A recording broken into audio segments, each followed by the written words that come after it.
important point came up yesterday during a house call. Actually, we were just discussing what was about to happen in the visit, and then the concept of change and where to look in your life and how to implement this sustainably and how to make it constantly feedback to you, make sense, be honest, true, and then make sense to the body, and then read the body, and then continue to move forward in a sustainable, adaptable way, so you just keep going no matter what new injury presents, no matter what new symptom presents, because healthy people have symptoms, and that's just the reality of it. Health is not related to not having symptoms. That doesn't make any sense, because that's what the body does, but it's understanding why they would be there and never blaming them to being a pathology or a disease or luck or being a bad person or something like that, but they're just what the body does. Exactly what would happen if you sat in the sun, it would burn and would let you know. There's nothing wrong with the sun, there's nothing wrong with your body. And so what came up as we were discussing... There's a lane closure ahead.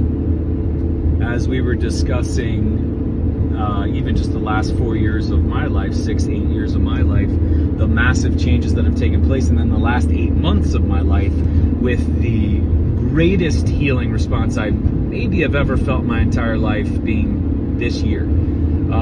And then healing responses relative to the level of damage, relative to the level of healing, so that if we do the work, the more we feel, the more intensity of the symptom, the more drastic and powerful, the greater the level of change if we want it, and I want it, and I'm going to take myself there. And so what we were talking about was when you understand this and can put it together and then look into what your life is, and you start making these changes, everything shifts so much that stuff that just doesn't fit anymore, doesn't make sense, it will literally be, I came up with this yesterday, it just came out, like a shoe that's like a size or 2 sizes too small. It will be a no doubt, this isn't for me, and you just discard it. That'll be anything from things you read, to things you hear, to stories, to things you're sold, to where you live, where you should live, what you should consume, who you should be with, what these people are like, what your next move is, what your day's activities are, what your job, career, passions are, what your intentions behind this, what your next step is, what your next step after that is. It'll all just fit like a shoe, and if it doesn't, it'll fit like a shoe that's 2 sizes too small, and it'll be that fucking clear where it's literally, oh my God, this isn't for me. It was literally like my office. Like my office just wasn't for me anymore. With where I'd advanced my medicine and how I do injuries, how I do performance, how I do healing, what I was going into, the office didn't make sense anymore. It couldn't hold what I was doing. So therefore, I shut it down because it was as uncomfortable and blistering as a small shoe. Too small of a shoe for my life. And then came the concept, I'm going to do a later video on it, where we talked in detail about this. Like, we have this concept around being disciplined and with the things that you need to do for your body and to heal. It's got to be disciplined. And I was thinking about that. I'm like, I'm not disciplined when I choose the things that I choose. I'm not weighing out another option or this option. Just like if you had a dog, you're not disciplined when you clean up after it, feed it, groom it, hug it, wash it, love it. You took it out of its primal area and you brought it to your home for your pleasure, your connection. You don't have discipline to take care of it. You just do it. You just do what's necessary to do. There's no discipline in making a peanut butter sandwich because you want it.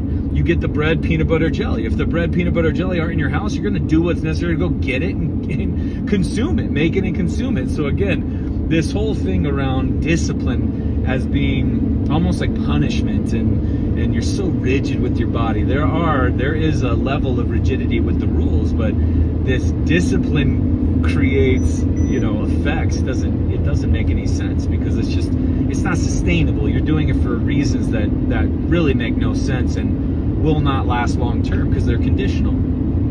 It's like training to lose weight, or training for cardio, right? Or training for aesthetics, or training just to be strong. Like eating to lose weight, eating to heal something. You would never connect the dots because once thing is out of condition, is no longer there, you have no idea why you consume anything. You have idea why you would move. You have no idea why you're where you're at. You have no idea why you do what you do in the morning. That's the thing. It's got to be the totality and entirety of it. But that's the beauty part about addressing injuries, chronic, acute, preparing for surgery or post-surgery or avoiding surgery. Putting yourself in a position to understand your healing responses and understanding what to do next and making the changes in your life, seeing where they are, being able to identify them, address them, and then understand what the next response will be and then what your next move is when you grasp this way of life, because it is just a way of life that is for human.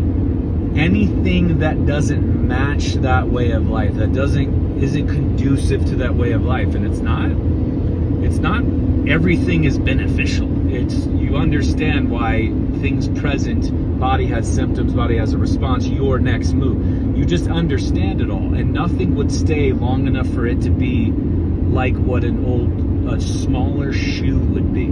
It would be that fucking obvious to what you should consume, who you should expose yourself to, what you should expose yourself to. That means, professionals. That means art. That means creativity. That means consuming and nourishing, and that means people, and that means jobs, and that means social interactions, that activity and play, and what training is, and what intention and belief and faith and proof and reprogramming your belief systems and everything else. It's not mindfulness, and it's not body, and it's not physical, it's not emotional one day, it's all of it, all the time.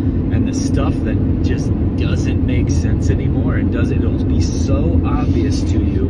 And that's the beauty part about living this way of life, and healing this way, and understanding what healing is in this manner, is that it'll be as obvious as a shoe that's 2 sizes too small. You will literally put on a shoe and be like, oh, this just doesn't fit anymore.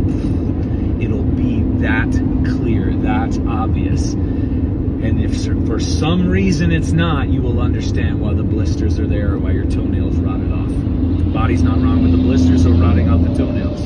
It's just getting your attention to make some changes. Major to minor to most of the time the ones that you just didn't want to acknowledge.